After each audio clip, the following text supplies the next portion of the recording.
கதையோட பேரு யார் குற்றவாளி. 2 ரயில் தண்டவாளங்கள் பக்கத்து பக்கத்துல இருக்கு.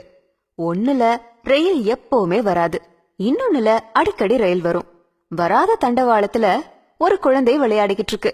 ரயில் வர்ற தண்டவாளத்துல 10 குழந்தைகள் விளையாடிக்கிட்டு இருக்கு. அந்த தருணம்னு பார்த்து ரயில் வருது. தூரத்துல இத நீங்க பாத்துட்டு இருக்கீங்க.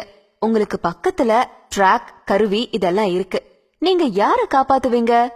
இப்படி ஒரு கேள்விய ஒரு விழால ஒருத்தர் கேட்டாரு. பிராக்டிகலா பதில் சொல்லணும். நம்மளா சூப்பர்மேன் கிடையாது. உண்மையா நாம என்ன செய்வோம்? ஒரு குழந்தை விளையாடுற இடத்துக்கு தானே ட்ராக்க மாத்தி விடுவோம். ஏன்னா 10 குழந்தைகள் காப்பாத்தப்படணுமே அப்படின்னு சொன்னாரு. உண்மைதான்னு கேட்டுட்டு இருந்தவங்களும் சொன்னாங்க. இன்றைய சமூகம் இப்படிதான் இருக்கு. ரயில் வரும் அப்படின்னு தெரிஞ்சு தவறு செய்யற குழந்தைகள் காப்பாத்தப்படுது. ரயில் வராத இடத்துல யாருக்கும் தொந்தரவு தராம தவறே செய்யாத குழந்தை தண்டனை பெறுது. இன்றைய சூழல்ல நம்ம வாழற வாழ்க்கையும் நம்ம நாடும் இப்படிதான் இருக்கு அப்படின்னு அழகா சொல்லி முடிச்சாரு. இதுல இருந்து நமக்கு என்ன தெரியுது? நல்லத தனியா செய்யறவன் தண்டிக்கப்படுறான், தப்ப கூட்டமா செய்யறவங்க தப்பிச்சுக்கிறாங்க. அதுக்காக எல்லாரும் செய்யறாங்கன்னு அந்த தப்ப நம்ம செய்யக்கூடாது.